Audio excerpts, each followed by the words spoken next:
All right. Welcome everyone to Community Lighthours with Susanne and Nancy. We're going to just turn this into like a little TV show kind of thing. Anyway, so today is Friday, March 25th, 2022. And each Community Light Hour, we made a decision to speak specifically about something that can block our vision and goals and really give very specific tools to be able to move things. And I have so much I want to share with you. I know Nancy does too. So the way that this time will work is we'll probably talk for anywhere up to about 20 minutes, and we'll be laying out a number of different ideas. And then we'll open it up to the community to work directly with people. And then for the last half an hour, we'll host a Q&A about all of the different things that Lightyear provides for the community, all the way from our monthly membership to doing an entire year immersion in the Lightyear Coach Training and beyond. So that's what we'll do there. So to begin, 2022 is the year that we have said is where success is a choice. So for us to be able to have a successful life, it really has a lot to do with our being able to have our vision and goals. And just recently, this morning, I was having a conversation with a colleague of mine who at very high executive level in a very well-funded unicorn kind of startup about the future of work. And so, you know, she's deeply trained in Lightyear, and we were talking about how people are being tentative right now in how they're moving forward in their life, and that they need support in how to do that. So Nancy said, yeah, Susie, let's talk about doubt today. so we're going to talk about doubt. And I'm going to share two directions of it, and then let Nancy share a few more. So I'm going to start right from the top. So in Lightyear, one of the things that sets us apart from other leadership curriculums is that we deal with very core beliefs in a very direct way and in a very loving and light way. So those of you that know Nancy or myself, or if you're just meeting us, I've worked in almost every kind of industry all over the world with all kinds of top executives. And one of the things people don't look at is what they believe is true and real and important about the world. So a fundamental belief that shapes how we lead is, what do we believe about how or who or what created us? What's our role in creation? So to be more specific, we in business don't talk about God, wisdom, all that stuff, because there's an inherited way of working, at least in the United States, that separates church and state, which I think is brilliant. I think is absolutely brilliant. I would say that primarily Lightyear works with people who would consider themselves spiritual, but not necessarily religious. But let me just share with you why this is an important conversation to unblock you for your vision and goals. So my teacher, Dorothy Espio, always talked about how there's the happy face God. This God has an operating system, and it operates on faith, and it operates on patience. So faith is the action and the corresponding action that comes from having a persuasion, from having clarity. And then if we don't have our faith, so faith is a very active thing. It's not a passive thing. It's not a churchy faith. It's a like get stuff done faith. And when our faith operating system fails us, its backup is being patient. Patience doesn't have to be like 5 hours or waiting 5 years for the right job or the right partner. It can be the patience that's just this instant little moment where we catch ourselves when we're just about to get reactivated and stay in our better self and not spiral. So that's the happy face. Now, folks, if this is all there was, I got to tell you, I'm going to just say, Tiffany, your smile makes me so happy. You've probably seen this before from Nancy, but I got to tell you what, see, if this is all there was to deal with, no problem. But it's not. This is what there is to deal with. And this is what we call in Lightyear the unhappy face, God. And it also has an operating system, and many of you know what it is. It has an operating system that gets you to be afraid. So its primary operating system is fear and doubt. So if it can't get you to just flat out be afraid of who you are, of who you're becoming, of the direction that you see in your life, of the world that you want to create, if it can't get you to be afraid, all it has to do is what? Get you to doubt it. All it has to do is plant a little seed or two, a little weed or two of doubt. Okay. So what we're going to be working on today is really giving people the tools to be able to recognize that doubt, be able to shift back into faith and patience, and be able to take action. Okay. So this is a Lightyear principle. This is something we work with deeply in all of our stuff. And here you have it right now. Now, a word from our sponsor about doubt. I now want to make an important distinction and bring it right home to where many of you are looking to deal with things in your life today. Another thing that's special about Lightyear is we work with body sensations.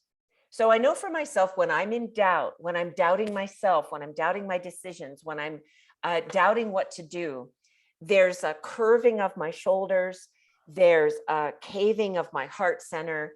A lot of times my actual physical vision, I don't mean my like supernatural see my life vision, I mean like my eyes kind of vision. It'll start to turn inward and become more narrow. So I want to make a super important distinction right now for all of you. There is a difference. I don't think I've ever talked about this until today. There's a difference between doubt and uncertainty. And I want you to know the difference because it can change your life. A lot of times people have them collapsed. When I'm in doubt, I have those kinds of body sensations. And I'll start to feel myself spiraling in and down, typically.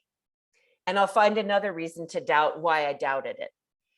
Uncertainty is the only thing that's certain on planet Earth.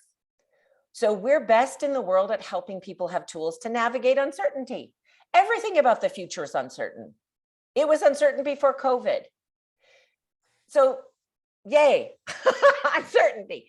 Now, the way that I feel when I'm recognizing I'm in an uncertain situation, it's a little bit more like when I'm flying with my husband, Brett, and I have all the windows are there for me to see. I can see the dashboard.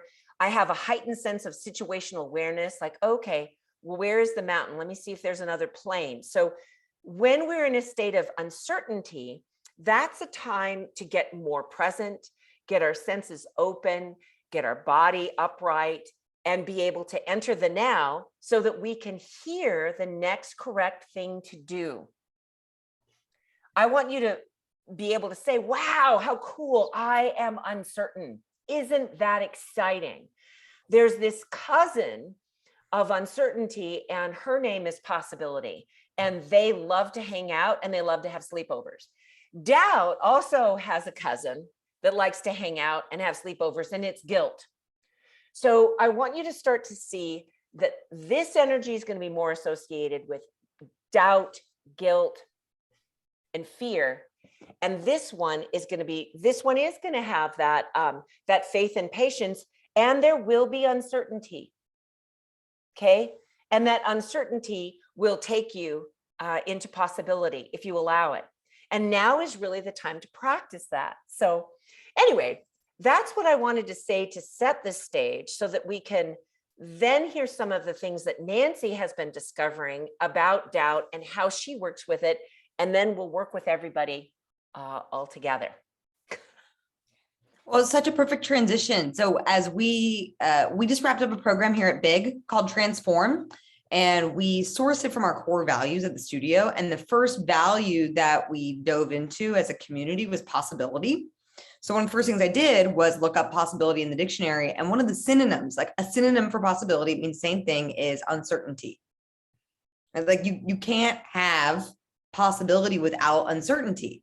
And things also can't get better if they're the same, and they're just the same, right? So we need to have uncertainty, and in uncertainty is the moment when doubt creeps in. Susanne and I were chatting a little bit about this, and for me, uncertainty. Susanne, she is always creeping in like, hey, keep your eye on that. But for me, uncertainty creeps in when I've done something that I know to do. As Susanne said, that inner hearing, that inner listening, like, okay, I know it's time for me to make this change. I know it's time for me to make this request. I know it's time for me to do this thing. And then I do the thing. So I'm in uncertainty because I've never been there before. And in that uncertainty is when I go, I shouldn't have done that. Right. I start to and it's not the uncertainty that's doing it. It's the doubt that creeps into uncertainty. So as Susan was saying, in that moment of uncertainty, which is all the time, and really when we're doing something that we are, that just feels new. That's why it's so important to hold that space and be like, okay, I just did this thing. I know doubt is going to come in. Let me be aware of it. And how can I stay in faith? So I found that the antidote to that experience is trusting myself, which is what faith, right? Faith and trust. So in Lightyear, we talk about faith being a belief plus a corresponding action or a conviction, right? So Susan said that the faith always has an action to it. So when I can say, okay, I am in trust, I'm in faith, I can come back, notice the doubt, say, nope, I'm choosing to trust myself and listen and take the next action and stay in that flow. Now, one of the things that I've noticed is that what pulls me into that doubt is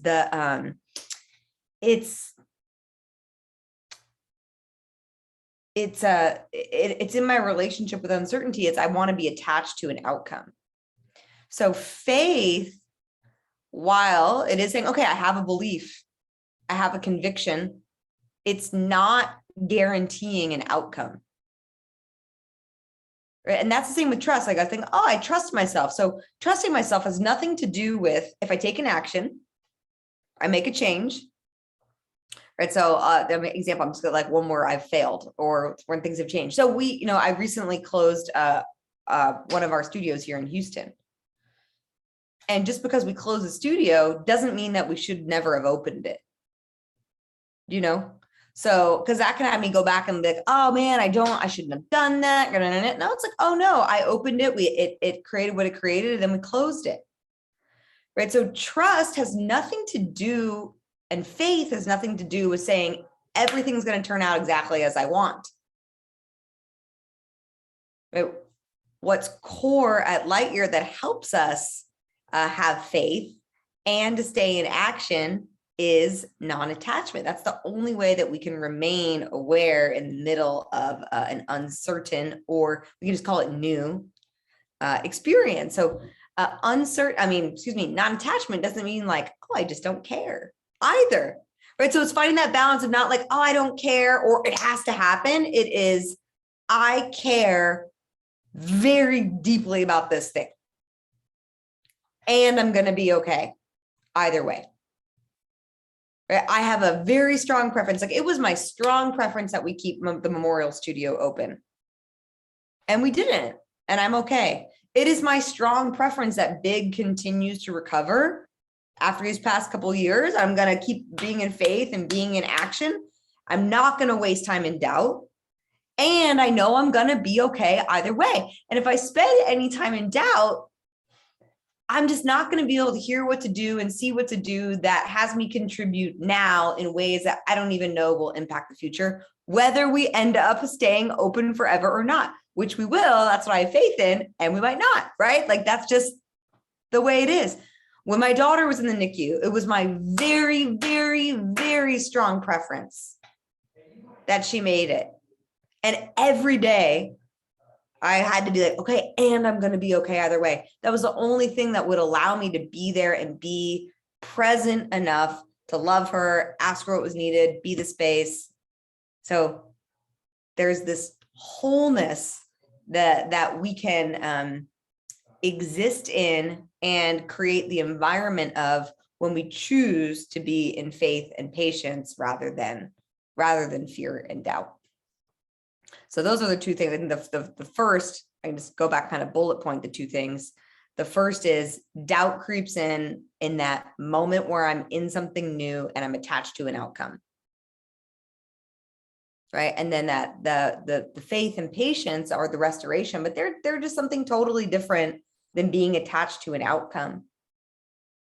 Right. So releasing doubt, we've got to be able to embrace uncertainty and possibility. It's great, Nancy. Like if we look up doubt, one of the definitions is to be uncertain about something. So part of why I want to tease these apart, and this is what Lightyear does, it helps us have specific things in language that can help us, is another definition of it is to distrust, to regard with suspicion, to be afraid, to be apprehensive. So let's go to Priya's question here about, like, can you give us an example? So let's just listen right now. I was listening to Nancy instead of like thinking about an example. Well, I'll take something really practical. Our home flooded February 1st while we were away taking care of Brett's mom, which means that there's like things to replace and to do. And I went for a walk with the dog and Brett today, and I was briefing him on some decisions I was making. And he said something about, well, da, da, da, da, da. And what about this with the couch, you know, that kind of thing. And I noticed myself starting to say what I would call doubting myself about something I'd said. And then I caught it and realized, no, actually, I'm not certain yet. That's something I'm still exploring. And there was a way that he asked the question that sort of triggered this old pattern of like, well, I had to doubt myself because I don't know the answer. And then I realized I'm not certain about that yet. This is where I'm looking and thinking. Now it was a nanosecond, you all. But is that a clear enough example, Priya? Does that make sense? Okay, cool. Because this is daily life, right? Daily life. And the more that I can keep myself in a correct question, in the correct kind of uncertainty that leads to possibility, as Nancy said, that's a pretty darn cool life. Now, I want to give a fun example of, I believe that one of the cures for doubt is to doubt it. It's like a double negative. We could doubt our doubt. So when I start to have that body sensation that's connected with doubting myself or doubting somebody else, if I can doubt that that's real, I can flip it also. So not take it so seriously, not give it so much power. Yeah. So, you know, I also want to add one thing, like what I'm understanding for myself is that doubt really also, the kind of doubt that is harmful is the kind of doubt that has to do with our wholeness and our self-worth. Like, I can't, I shouldn't, I won't, like that is the kind of, like, that's really what we're talking about here, right? Uncertain, there's always uncertain, like, I don't know about the rest of my day at all. I don't know what the heck is going to happen, which, you know, there's like, it could be like, oh my God, what's going to happen? Or, oh my gosh, what's going to happen? So I just have no idea. And to be in that relationship with the outer world of like, does this mean I'm not whole? Can I not do it? Am I not okay? That's really where doubt starts to harm us, right? Uncertainty is kind of like out there, but doubt is when we start to, that unhappy face starts to flip it back, right? And we say, oh, if that's not going well, or that person's questioning me, or this thing is happening, then I'm not okay. Then I'm not whole. Then I don't know. Right. So it's that's where the doubt becomes, that's why it's dangerous, right? Because it disconnects us from who we actually are. Yeah, Nancy, I'm going to read out loud here from Annabelle. How did you both, Susanne and Nancy, successfully practice making the shift from doubt to uncertainty and possibility? So I could go first and give you a moment with that. I know when I'm talking, I don't always read the chats. So because I'm listening to something. So I want to go all the way back, Annabelle, to the beginning of what I was sharing. So I didn't have a way out of doubt. I spent most of my 20s and 30s before I met my teacher, Dorothy Espio, sort of sugarcoating my way out of doubt by being overly optimistic without any substance. That was more how I would con myself out of the pain and struggle that I was in as a single parent and whatnot. Oh, look, someone's bringing me food. Look at that. It's just straight Zoom calls. Thanks, Freddie. So what as I learned about this idea of, and really looked at what do I believe is true and real and important about the world, and looked at it through the lens of Dorothy's teachings, which is that this life is available to me 100% of the time if I choose it, one of faith and patience. And this one is an opposing force. So as soon as I really understood that doubt was there to harm my wholeness, it was there to disconnect me from my listening up, my higher intention, that's when I was able to make the shift. Because it's like I just wasn't able to identify the enemy within me, if that makes sense. It just was so endemic for me, Annabelle, to like, well, why wouldn't I doubt everybody and everything? And I've just been effed over by this guy that I married that I thought I should, my first, like I had a whole string of it. It was my life. And the way that I dealt with it on an aggregate way was to overcompensate. Well, everything's fine, kind of like the first Lego movie. I'm embarrassed to say that, but it's true. Yeah, she said, I see Tiffany's got the whole song. But so that's how I began my learning process. And that was more in my 30s. And then it's a muscle that built so that now I can detect doubt energy at a, 500-mile range. I'm kidding. But like I can at very small parts per billion. I can feel it. Whereas I used to have a lower sensitivity to it because it was in my tissue all the time. Yeah.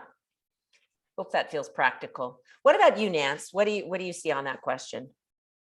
Well, I'll also start by saying same. I don't know. Maybe that's why I'm attracted to Lightyear. I feel like I spent so much of my life in so much doubt, and that's, we always teach what we need.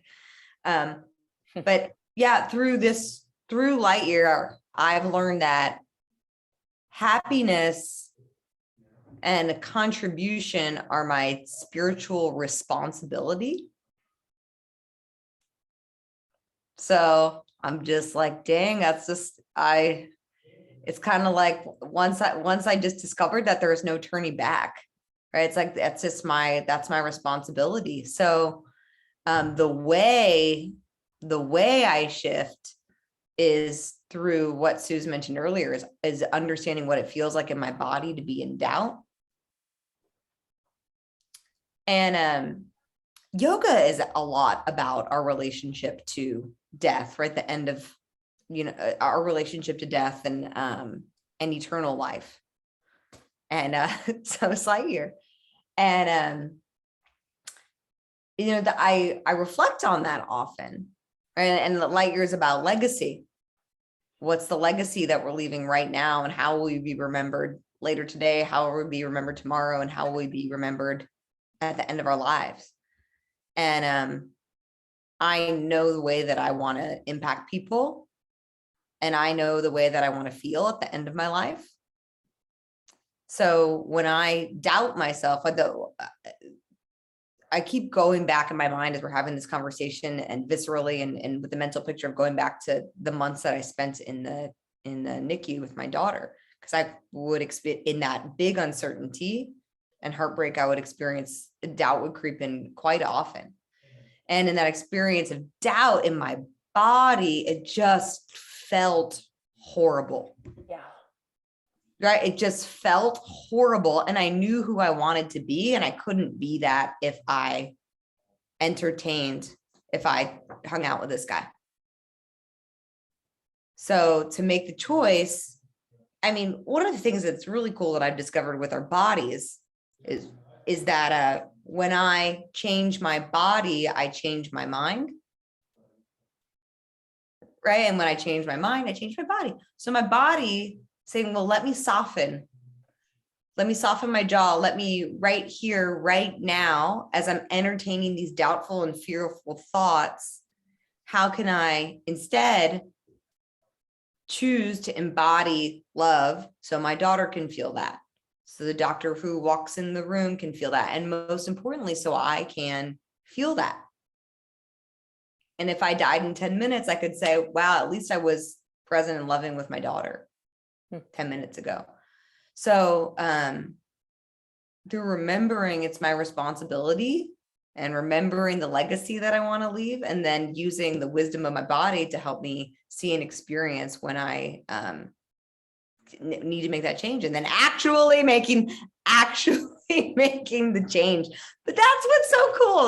That's what's so cool about understanding our relationship with our bodies, that change can be simple, sometimes new, creating a new pathway of like shifting from doubt into faith or patience can seem hard, but it's just because it's new, and new things always become easy. So I guess the third thing is with practice. That's beautiful, Nancy. Well, I love learning from Nancy and getting to do these together. I want to share one other small idea and then open it up for all of us to discuss this and ask questions and share, because that's really what Light Hours are about. Many of you are aware of this, yet I want to punctuate it for our awareness collectively, that most of the psychological methodologies that you were born into, and just looking at the faces here, created by the madmen, and I know for you guys, that's a fun show that you watch, but really the selling techniques were actually labeled and named FUD, fear, uncertainty, and doubt. So you've been brought into a capitalistic structure where you're being sold things because you're broken and you should be afraid and you need that thing because you're deficient. So part of what we're reversing here is that whole cycle of selling, which is why companies that like ours that sell through education, teaching, sponsoring wholeness, we have a different road to hoe than the ones that are like, oh, you got to have this thing because, So I want you to just see that and maybe even have a practice of noticing it when you're shopping or when someone's making an offer to you. Like, am I being sold fear, or am I being sold faith? Am I being sold growth? Am I being sold love? Am I being educated? These are things I care about a lot for your generation. Okay, team. So let's have people that have maybe had questions on the chat, let's say them out loud. Let's have a dialogue. So who'd like to come on and share? I think this is an important conversation for us to have.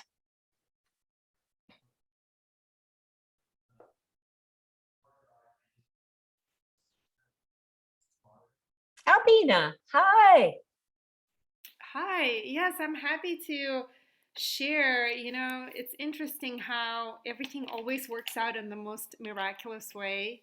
And I'm actually dealing with something really stressful. I had to make a difficult decision over the last couple of days, and I prayed on it, I meditated on it, I listened to my intuition, and I made a decision rooted in my deep inner knowing. And I didn't get the outcome that I desired based on that decision. And so I'm in this place of uncertainty. And I like how Nancy said, faith has nothing to do with the outcome that you desire. So to me, uncertainty is not like coming across as being confident, to address Priya's question. Uncertainty is like the unknown, the unpredictable. And to me, that is where all the miracles are, right?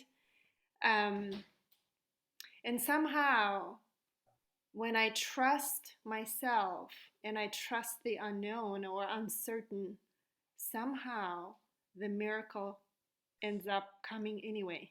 So that's the beauty and the miracle of it. Mm. So I'm very grateful to be here with you today, guys, and it was very, very timely for me. Thank you. Yeah, it's great. It's great because, then the self-trust can continue, and there might be another decision to make that then ultimately does lead to the outcome you want. Or a better outcome. Yeah, or a better one. This or something better is now manifesting for the higher good of all. Shakti Gawain.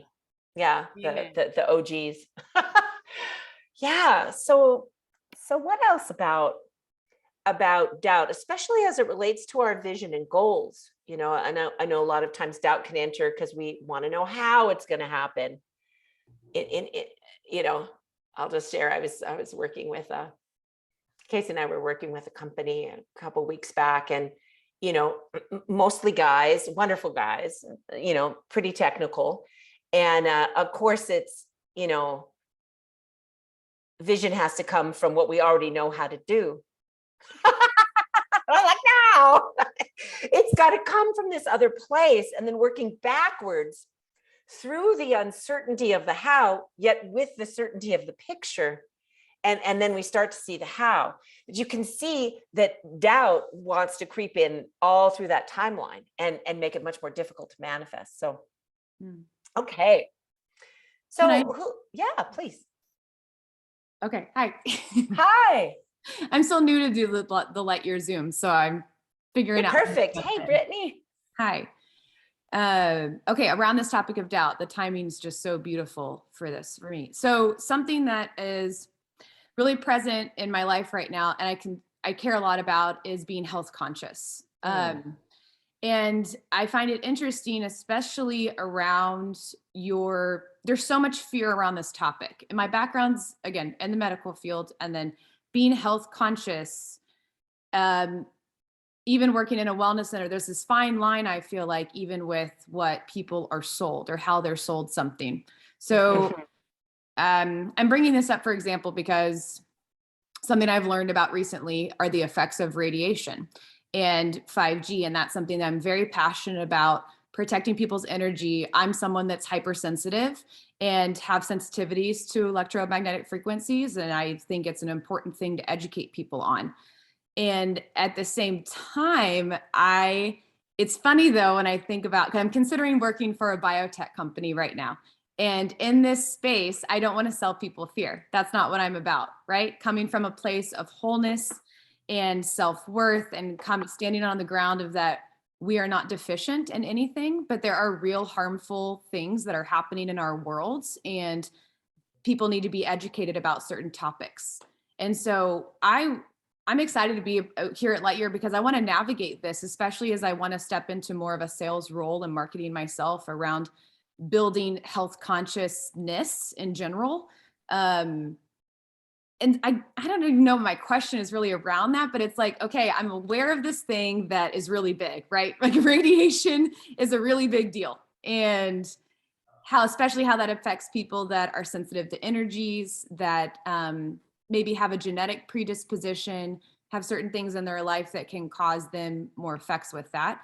And then standing from a place of wholeness and not allowing that to, I find it's a fine line with me sometimes when I'm talking about these things. I get very passionate and very carried away, and I can see myself slipping into a fear-based mindset versus it being more of a hopeful place, or being a place of like that we're coinciding with technology. Our bodies are adapting, which is something I do believe in.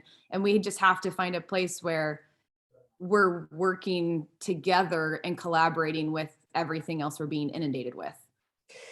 Yeah, I have something to say, and you may too, Nancy. I love that, because it's going to be a more elevated place for you to be, not only someone who can speak about it from direct experience, but someone who can speak about it from, as I sense from you, an integrated place. Like there's mitigative things that you want to be able to do, but not because you're afraid of the radiation, because the fear of the radiation would actually be as damaging as the radiation or more. And you probably know, I worked for years and years and years decommissioning nuclear weapons facilities. So like, this is something I have a lot of knowledge about.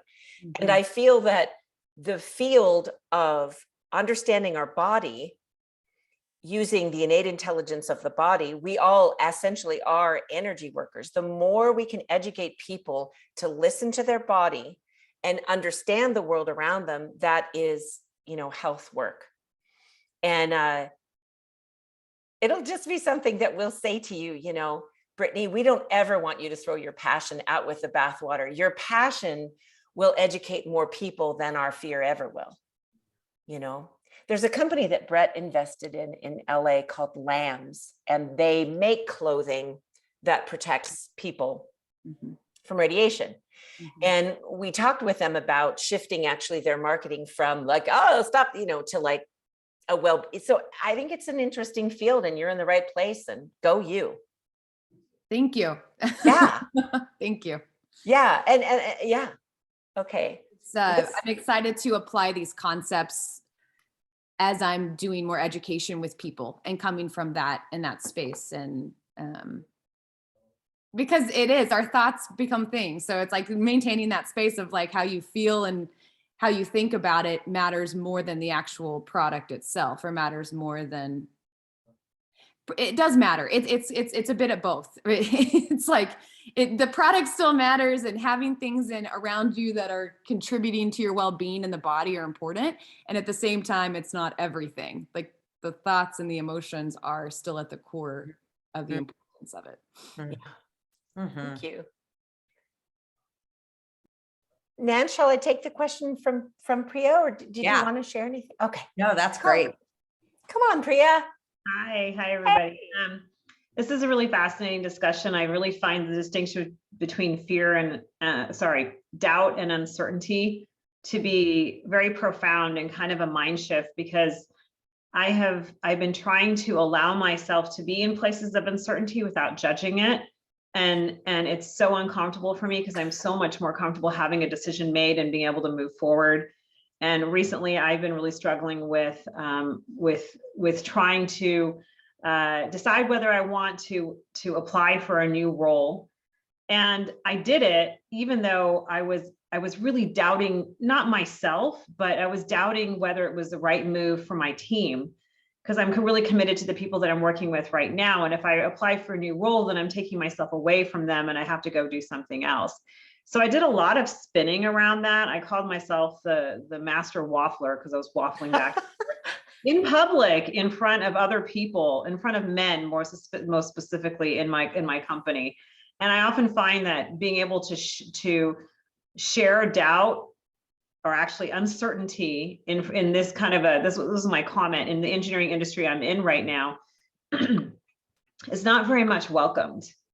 I think that there's this perception that strength comes from certainty only. And by admitting that you are uncertain, or admitting that you want to explore the possibilities, means that you're not decisive, that you don't really know what you want, that you're a waffler. So that is something I've really been reflecting on. And I finally went for it, and I applied for it, and I did the interview early part of this week. And now I just like released it to the universe. I'm like, okay, what happens, happens. And I'm going to be okay. And my team's going to be okay. And the company doesn't hinge on me. So it'll be all right. And yet I do know in that process that I exposed my vulnerability to in an environment that doesn't necessarily prize vulnerability, but it happened anyway. So I guess that's all. Well, let's stay with it for just a moment, and then and then bring in Chrissy here too, and Nancy. So you're part of changing the perception of that by embodying it and demonstrating it and giving new language. So you got to have a period of time where you were in, let's use other words, exploration, impossibility, versus waffling or indecisive. So we also use the Lightyear principle, everything after I am creates. So our language really helps. So in those moments, and in the the tech culture that you're in, you could help give people that language to express that I'm in a very specific phase. Just like plasma has a phase. Yeah, no, I like that. And I appreciate that. And I can't be anything but who I am. I do know I have a corporate filter. But the real me always pokes out. and you know, I'm putting together this this coalition of some close colleagues to really look at the future of work. And what I'm seeing, Priya, is that almost everything that we believed is going to be up for innovation, and we'll call that uncertainty. Let me just give you a real specific small example. I was speaking with a colleague today, and in their work, people have the choice to either come to the office or not. And so a colleague of hers said, oh, well, let's assign all the directors and above their parking spots. And she says, why would we assert ourselves in that hierarchical order when none of us are necessarily coming to the office at those times, and then make other people pay for parking when we have all these spots? Oh, and by the way, why don't we think about a 4-day work week and really start to pay people by impact instead of time? Wow. Like, so she's questioning all these things that I believe need questioning. And that comes from being able to make that shift from doubt to uncertainty, so that when we're innovating on the face, we stay open to something new, you know? So Thank good you job, you. It'll be fun to hear what this new role is Yeah, like. we'll see what happens. Yeah, well, I have a prediction. Because this is the 2022 and success is an option, a big part of success is succession. So you stepping into a new role gives space for people on your previous team to grow in a way where they'll bring in their Priya-ness, and they'll have that mentorship. That's my prediction. Thank you. I like that. I do too. I'm pretty sure I'm right. I'm pretty certain. It's possible. It's possible. That's right. Yeah. You know, one of the things when we're working through our vision and goals in Lightyear that I'm reminding people of, or giving people permission for the first time, is you can have a goal to have a goal, right? It's not always like, oh, my goal is to have this job by this time. My goal is, oh, by May 31st, I am clear if I'm going to apply for the role. Right. So we can have a goal to have a goal, or by this time, I'll have a clear picture of what I want to do for my career. And then you use that time intentionally by saying, hey, I'm purposely in uncertainty. I think you're so right, Priya. It's like when I'm in uncertainty, I can make myself wrong for being in uncertainty. That's how much I've been conditioned that like I'm supposed to know. Right. It's like, oh, right. I'm in uncertainty. So I judge myself, which is just a doubting myself. So you can have a goal. You can have a goal to have a goal. And then discovery is another word that really resonates with me. It's like, oh, I'm in a state of discovery, and demonstrating what that looks like, because how many people are on this call? The 22 people on this call, we are changing the culture. You change the culture through every question that you ask, every possibility you put out there. The moment you make the choice to embody a different way of being, you're changing the culture. And when we left the NICU, the nurses were like, can you come back and lead a workshop for other parents and how to like be a good NICU parent? Right. And it's just there's a change in the culture. There's a possibility, right? And it doesn't feel easy. And that's also one of the other things I get a lot. And y'all probably do too when you have conversations with your friends about vision and goals. Like, but it's hard. It's like, yeah, we're changing the culture. We're changing the culture, and it can be easy when we shift from doubting ourselves into having faith, because then, in my experience, usually what feels hard is like the doubt after the thing, not actually doing the thing. The doubt before the thing. And then the doubt after the thing, rather than just doing the thing. Chrissy. Hi. I guess I will like make another comment about this is like perfect timing for something going on in my life too. I guess like for me, I'm going through a lot of like firsts right now regarding making some big changes and decisions in my life to pursue a relationship that requires a move from Houston, where I've lived for about 15 years, and a job change that with a company that I've also been with 15 years. And I'm right in this cycle of, you know, I know that I need to make the change to progress my future and kind of be a part of, you know, I think on last week or Monday, I think I was at, you know, we talked about, you know, with Susanne of like, you know, I want adventure and love as my kind of vision. And, you know, with that, I've been in this really safe space. And all of a sudden, right, this wonderful man showed up and now is putting at my doorstep an opportunity for me to progress with him, adventure and love. And I've been in this just hamster wheel spinning of, you know, fear, doubt, uncertainty, right? And it's been that distinguish, you dividing, you know, the uncertainty and the doubt has really hit home for me today, because I literally just quit my job yesterday. Oh, and you did? Oh, exciting. I did. And I took a job offer of a job I turned down back in October because the money wasn't right. And I was really sad and upset about it. And they came back a couple weeks ago and said, we made a mistake. Here's your new offer.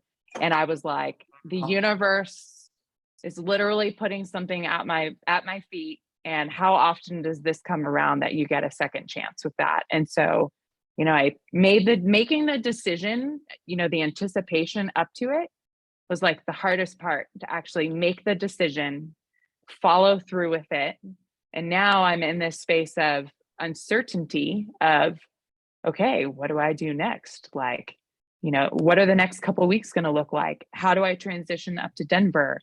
You know, am I going to make new friends? Is this going to work out? Right.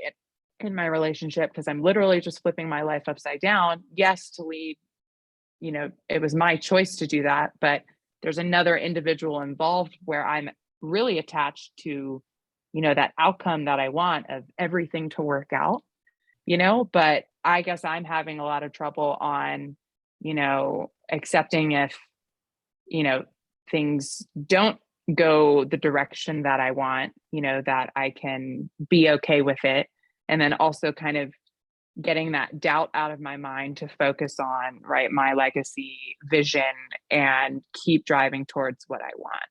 And so I'm really interested to learn more about like, how do you kind of turn the doubt off and just like play in that space of uncertainty, but more so partnered with faith, right? And belief that everything's going to be okay. So yeah, so there we go. And I'm terrified, but we're doing it. So yeah. Wow. Chrissy, that's amazing. Congratulations. Thank you. Congratulations. You know, when people, Thank you. as people have been coming back to the studio or coming for the first time, you know, after these past couple of years, everyone who comes to yoga, I'm like, are you excited to be back? They're like, yes. And I'm terrified. Like every single person says the same thing. So just, it's being terrified is, you know, it's okay. It's a natural emotion, but you can't let it like hold you back. And I think that's the part where I just haven't had a lot of that fear, big change like this really, you know, happening in the past 15 years. So it's like it's new again, and learning how to cope and manage with it and like stay in that place of possibility. I'm just like so out of practice of it. So anyhow. Well, I have one tool or recommendation I can offer you if you'd like it. Sure. Yeah. And Sue, I'd love to hear what you have to share, but finding that balance of devoting ourselves and giving ourselves over to a possibility or an uncertainty that may or may not happen, but we have a sense that it will, or it's at least for us, right? Like the relationship, the job, the big change. My guess is there's a sense in you that like this is the correct path, right? This is going to work out, right? Yeah. Yeah. So to trust that sense. And what I've found is that I can say, okay, I want this really badly, and I know I'm going to be okay, even if, right? And like, okay, one of the things these past couple of years has also shown me, in addition to Lightyear, is like my threshold of okay I used to think that okay was one way. Like Priya was pointing to, like, okay is certain, okay is now I mean, like, I can cry, I can be disappointed, I can have heartbreak, and things can be turned upside down, and I can be in uncertainty and be okay, right? Because this is what you were created from and who you are. So you are okay, even in the experience of all the human emotions and body sensations and circumstances. Yeah, lots of those. Lots of those. So what's helped me is to be like, okay, I know I'm going to be okay, even if I don't get what I want. And how am I going to get it? Right. And how am I going to get it? So it doesn't need to be an either or, right? So it's instead of the question, maybe like, am I going to make friends? I'll be okay either way. Even if I don't make friends, I'll be okay either way. And how will I make those friends? Right. Because doubt has us ask the incorrect questions. Yeah. Of course you're going to make friends if you want to make, of course you are. Like, of course you are, if you want to, but that question of like, am I going to make friends? Am I going to, that's how doubt gets us to stay in the hamster wheel. Yeah. So it's tying that question with like creating the action. Right. Yeah. Yep. Right. That ties you to that. Okay. It's okay if I don't, and I'm going to, so how can I? And it starts to get you to see the possibility and get you in action. Yep. That's good.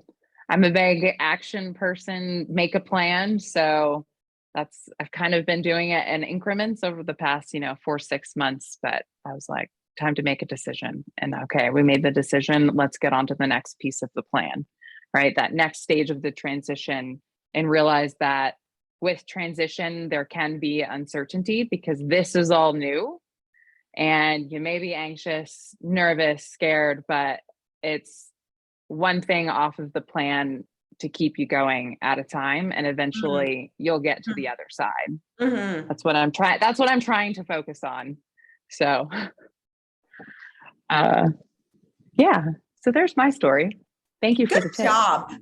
And you to turn the doubt off, it'll come back, it'll come back. So that's the other thing, just be like, oh, it's like, don't doubt yourself because you have doubt.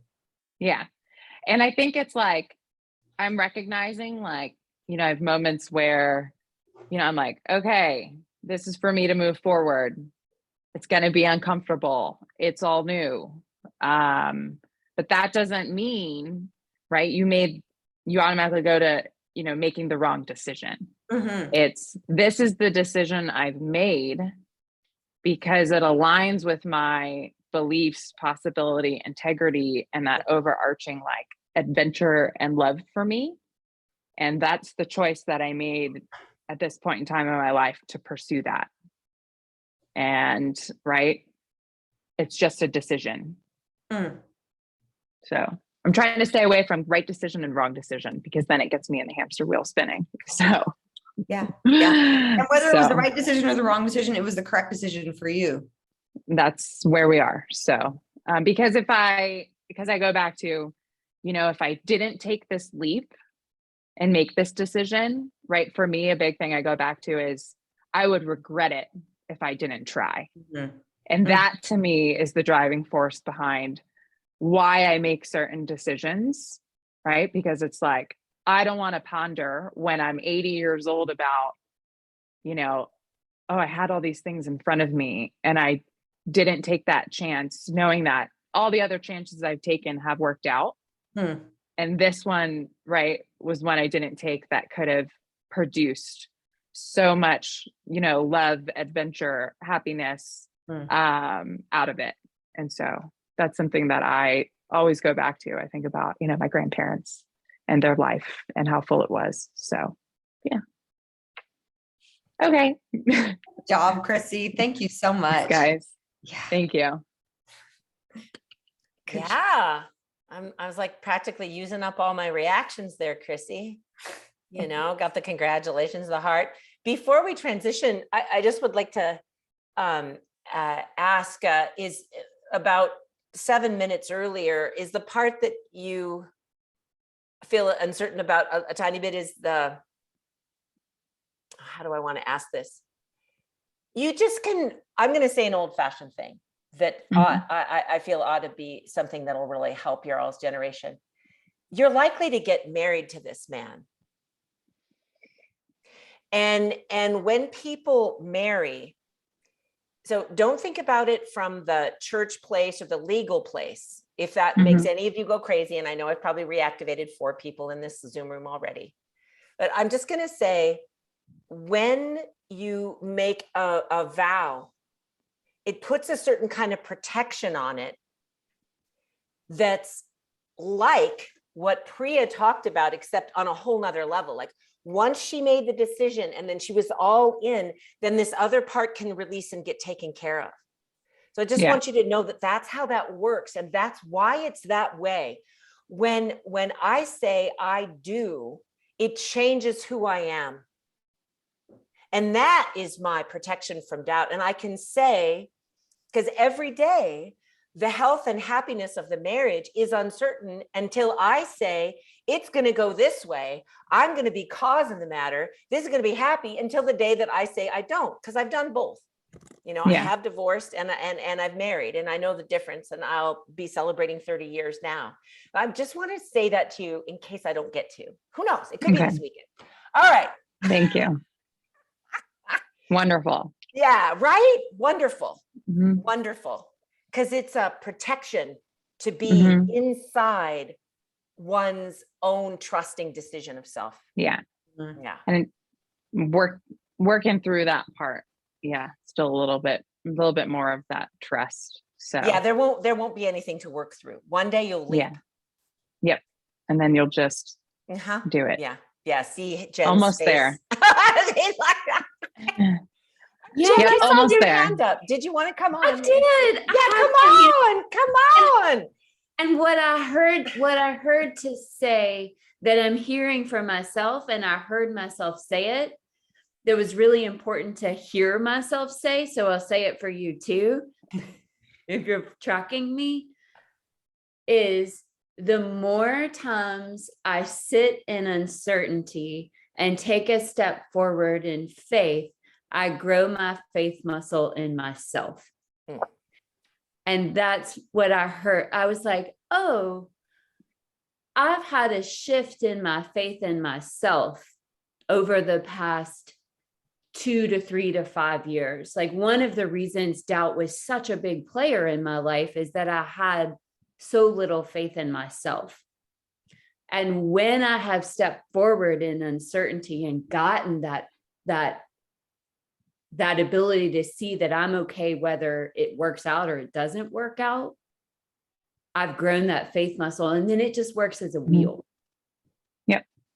And so I just want to say, as we finish, I've been sitting and reflecting in faith, like faith, and what do I have faith in, and how much it's a muscle that we grow. So thanks. And so when you said all that, Susanne, I was like, yes, that's it. That's it. That's perfect, Jen. All right. Thank you all so much for allowing us to host this conversation about distinguishing doubt from uncertainty, being able to shift from doubt to faith, to be able to be in action in correspondence with our convictions and persuasions. You know, that's what it is. So what we want to do now is just really open the floor up to people who have questions about what Lightyear could provide for them, whether it's coach training, membership, all those kinds of things. And we could take a moment to share what some of it is. Many of you already know or are part of the community, and some of you are maybe kind of thinking about it. So I feel like maybe the highest and best use of time would be to ask people what their questions might be, and then Nancy and I could share from inside that instead of just, talking. So are there some questions or comments people have? And we'll take great care of you.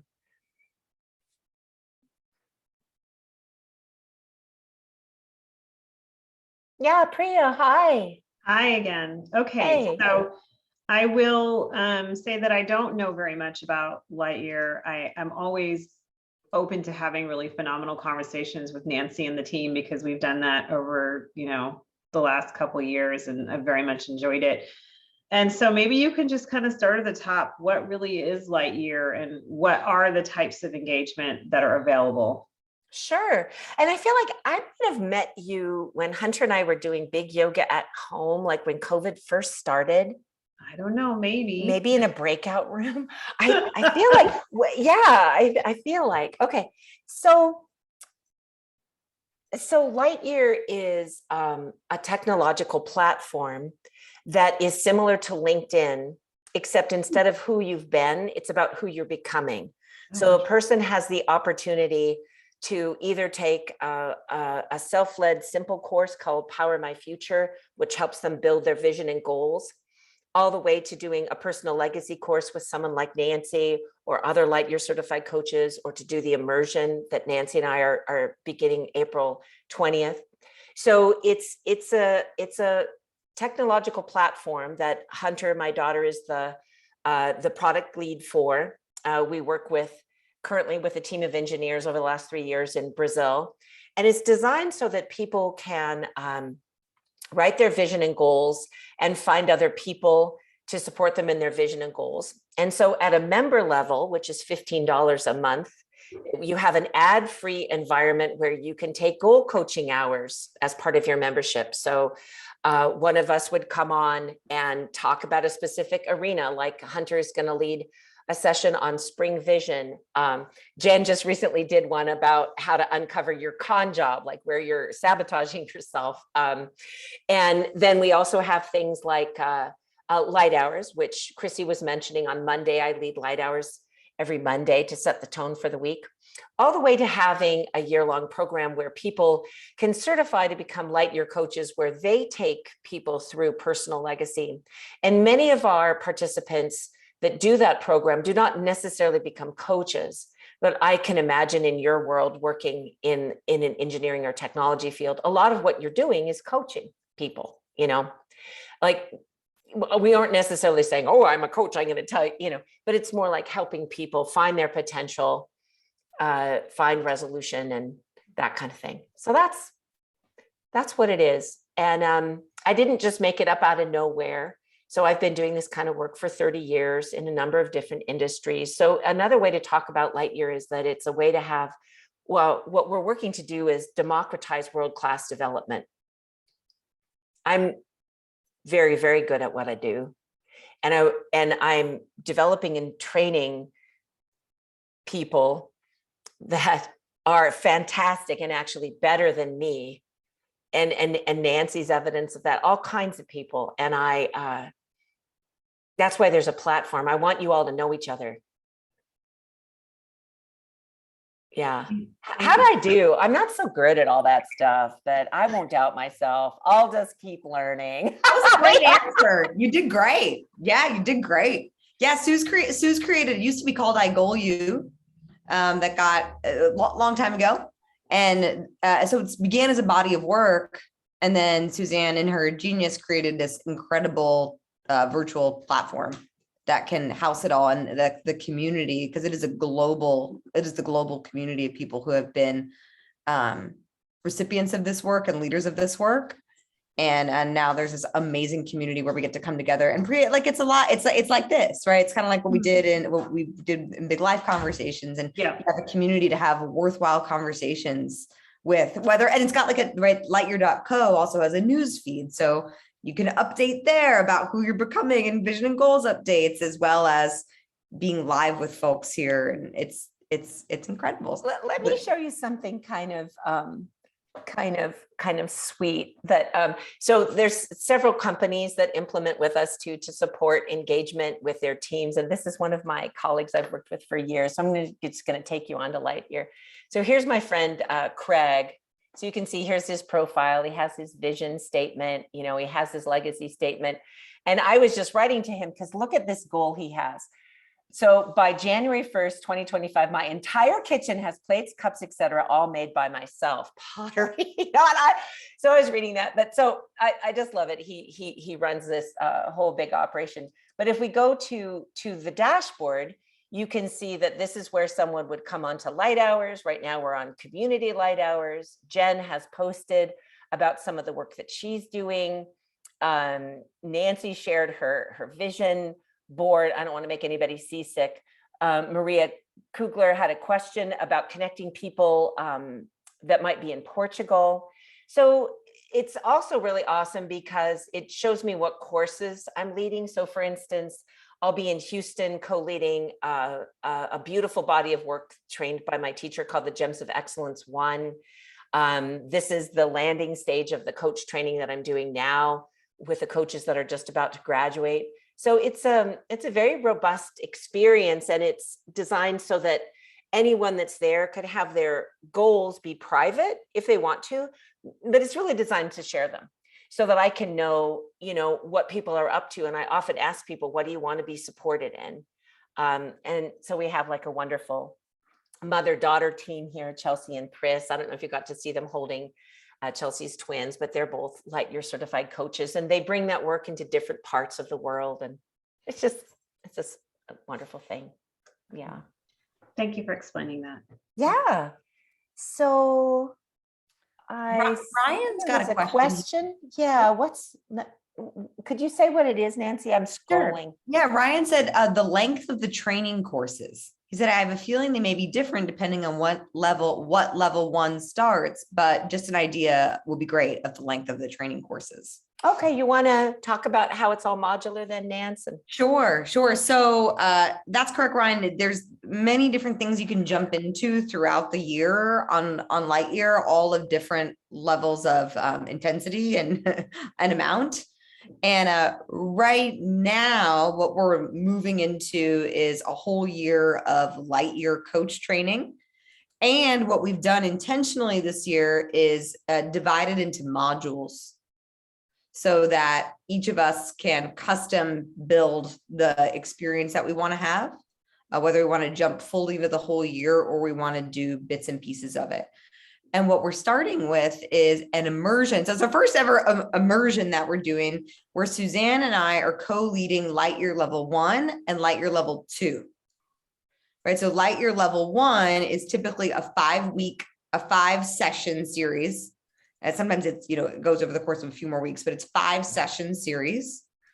And then Level 2 is a 4-session series. Level 1 is vision and goals. Level 2 is integrated leadership. It's about having the tools, the self-leadership tools, and also the conversation management tools, as well as the spiritual tools to be able to lead yourself and others through bringing your actual goals into fruition. So it's going to be a 10-week session. So we're going to have our kickoff call on April 20th. And then we've got 10 weeks of this immersion of Lightyear Level 1 and Level 2 together that we've never done in this way. So we're really excited about it. And that's going to be its own thing within the bigger thing. So you could sign up for Level 1 and Level 2 together. Now, if that doesn't work for you, we do have other Level 1s and Level 2s throughout the year, about maybe one quarterly. That's about what we'll have for the rest of the year that you can pop into and do those one-off as well with different certified coaches. And then we've got all different fun ways to participate with Lightyear within the coach training upcoming. We're going to have 3 in-person weekends here in Houston, actually. So, in June, we're going to do a Gems of Excellence 1, and that's going to be followed up by Gems of Excellence 2 in September. That's a body of work that de-stresses your field so you can be clear and in communication with yourself and really access a new level of trust. That was work created by Suzanne's teacher, Dorothy. That is really integrated into what we do here at Lightyear. And then in the last weekend in July. In July, we're doing a personal power and wholeness intensive, a Lightyear personal power and wholeness intensive in Houston, where we'll dive into all the personal power and wholeness principles. It's like just the most fun to be together and to learn all the principles that make Lightyear what it is, that lift the whole thing up. And then if you're interested in becoming a coach, there's other aspects of the coach training that are later, like where you get the tools to actually take it and coach people, best practices to do that. And then you'll actually lead a group of people through the work as a practicum if you're in the coach training as another module of that. So in particular, we're launching the big thing, and we got lots of little things and more little things throughout the year. Hopefully that answers your question, Ryan. Long answer, a lengthy answer about length. Yeah, and there's some, do the modules have prerequisites? No, the only one that would have a prerequisite, Liz, is you'd want to do the Gems of Excellence 1 before you do the Gems of Excellence 2. Yeah. Yeah. And if you have a sense that you want to do the code, like end up this year certified, you would just want to make sure you do the level 1 and level 2 immersion. That would be like the only prerequisite to complete the rest of the immersion, to complete the rest of the certification. And if you're just going to participate in the different weekends and offerings, then you don't have to do that one to participate in the rest. And of all the people that I've taken through the year-long program, I've never had somebody tell even anyone else, but certainly including me, that they regretted it. It's one of those pretty powerful and soul-safe decisions. A great way to spend your time. And, we know you're all busy. People that become Lightyear coaches are usually pretty high-performing people. Yeah, Priya. Okay, so I think I have a general sense, and I did see the note from Jen Fowler about scheduling a call. So yes. Really, so then if I don't know anything about this and I'm fascinated by these really interesting and thought-provoking kinds of conversations, what's the best first step? Is it to take a course? Is it to just do the 15-minute, like whatever the thing was, like you said, like not $15 a month thing? I mean, like I also very limited bandwidth. And so I'm trying to figure out like how to best engage to benefit myself both as a human and also that compartment of myself that is a business professional. So yeah, I would do the immersion. Because are you in Houston, Priya? I'm in Houston, yeah. So in your time zone, it would be Wednesdays from 6 to 7:30. Okay. So we did that on purpose so that the Pacific people, it could work for them. But so for you, depending on, if you have family or you want to date or whatever is happening in your life, you'll be able to do something before or after. Well, yeah. So I'm married, so I'm just kidding. Okay. Okay. Okay.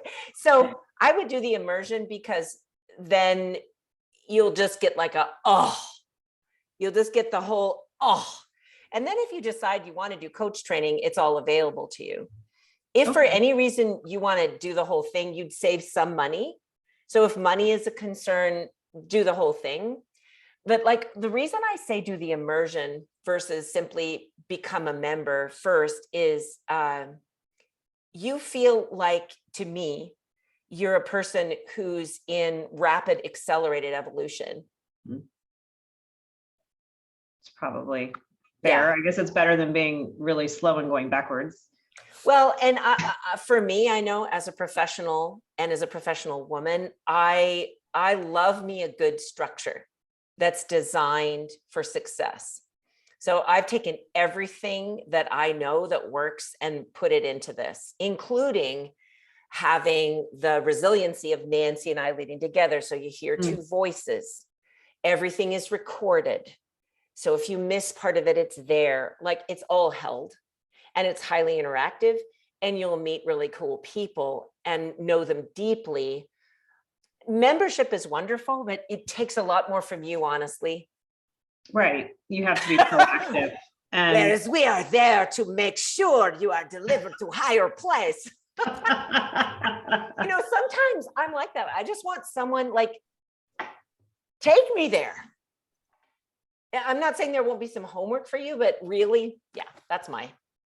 is there I know I probably have missed an email, or Nancy, are you going to send out another email to everybody with like? Yeah, I'll send you all the details. Okay. All right. Thank you. I'll send all the details. And I know Susanne answered your question, and I was going to say, well, Priya, knowing you, and Oh, okay. What would you say? you should just do the immersion or do the whole year for sure. Cause you're like beyond the point of like, do I like this? It's like, so Yeah. if you're ready for like the what's next, and which it feels like you are, I think it'd be so awesome to have you in the immersion. Or the What do whole you do for a living, Priya? I work for an engineering company where I'm an engineer by background, but I Okay. lead What kind? our Jacobs Engineering. It's a civil, like we do a lot of infrastructure work, a lot of construction, a lot of advanced facilities. We do kind of everything. My background is civil engineering. Civil and engineering. Okay. right now I lead our Americas sales team. So like the strategic leaders that actually go in and help win the big projects across the Americas. So that's what I do. Oh, cool. And so when I'm thinking about leaving that team that I've spent 14 months trying to build trust with, and trying to do a focus in a specific geography with a brand new team, that's kind of the things that I've been thinking about recently. Yeah.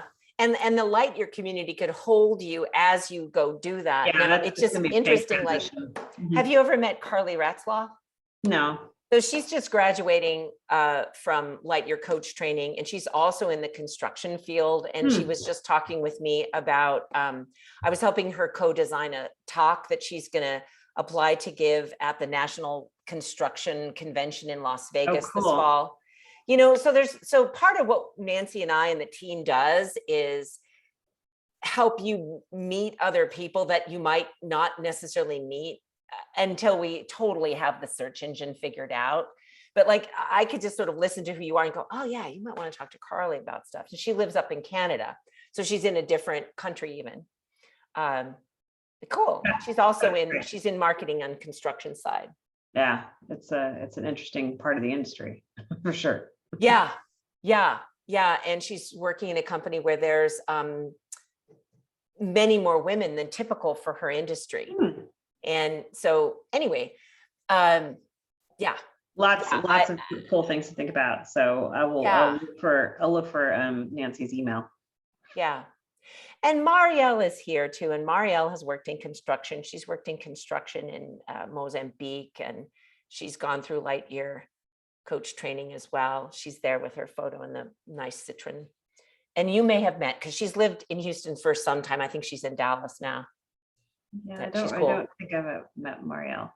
Yeah, so Nancy will connect you guys. That's part of what we attempt to do, though. It was a burden for me to know so many cool people and to not have the time to introduce them, to have them empower each other. So that's why there's Lightyear.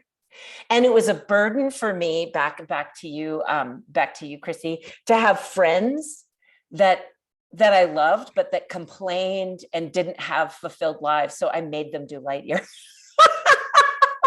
Because friends don't let friends suffer. Yeah. And they should encourage and support you to make those tough decisions, rather than, like, I'm dealing with a friend now who's like putting all this doubt in my mind about the decisions that I'm like, this is what I'm going to do. And she goes, you're not going to like Denver. Like, I don't think he's the one for you. And I'm just like, right. And I was so taken aback by that, of like, and I'd never had to like set boundaries before. And like, eventually I got to the point of like, I went and told her and I said, you crossed a line. Like, you sharing your personal thoughts about my relationship. Like, I didn't specifically ask you for it. I'm filling you in on what I'm doing in my life because I want you to know. But, you going and giving advice in a space of doubt is not something that I need from a friend of mine. That's great coaching. Right? Now, how did she take it? She was like, okay. She's like, I went too far. I won't go down, that path again. But something else has resurfaced, and it's just, I'm getting to the point of, putting distance between myself and her, because even though I've known her for 10 years, she's been through and supported me through a lot. But right now, right, that energy that she has is negative, and it's limiting me from having confidence in myself. And this is exactly what we talk about. Yeah. And have you ever like done all the in boundary on shield? this. So does Chrissy know you, Nancy? No, I don't believe we met Chrissy. Have we? How the hell are you here, Chrissy? Where'd you come from? I went to Big, right, the day of Thursday. I hadn't been to Big in forever. And I went because I was going through all this, all this stuff in my head. I remember. And I went, and then it was the final day to sign up for Transform. And I talked to Janan and was like, this is awesome. Can I do this from Denver? So I did most of Transform from Denver, have met like all these people here, are so awesome. And then it was like the Lightyear email came out, and I was like, I want more. Like, I want to transform my life to be positive and build trust in myself and feel whole and be able to like progress through all these things. And so then I did that. I had a little chat with Jen, right, to learn about the different programs. And so like, I'm all in on like what you guys are, selling or teaching, because I just think it's right. It's so powerful for an individual to shift their outlook on how they can create their own life. And I just, right, I don't want to be scared anymore. I don't want to be scared to make these big decisions. And I want to, right, have faith and trust. And I think, right, it's that practice that you need to do. So, well, it's interesting you brought the thing up about this friend, because that is part of what we don't want y'all to break up with your friends. And we know that your friends have all kinds of enormous dysfunctions. I know that. Yeah. I'm 61. I know that. And you'll be able to meet Lightyear friends that can help you with your commitments while you either successfully support your friends in making new choices or not. Some of you will fire some of your friends. I wanted to just say that, because who we hang out with changes who we have the opportunity to become. Yep. So, I'm glad you said that, because it is a part of why I created Lightyears, so everybody could meet each other, and for my friends, because I love them so much. And they didn't work at places where I was bringing my work. So the only way to really reach them was to have it be more like this, where they could just be. So, well, I feel like we've done a good job answering questions. You guys have been so fun. I mean, oh my goodness. Does everybody know you could reach out to that link Jen put there? You could reach out to myself or to Nancy. If you have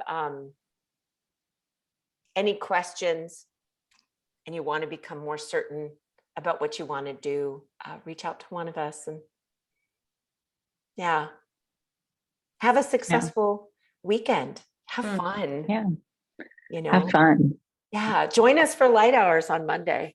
Nancy's going to be flying up to Houston. To Vancouver to work in some work. She and Casey, and for the first time, I'll have Lightyear coaches and faculty leading something that normally I would. So I'll be able to do Lighthours from the comfort of my own home. It's a big deal for me. Okay. Well, take care, you all. Thanks so much, Jen, for taking good care of us here. Thanks, Nancy. And we'll see you around.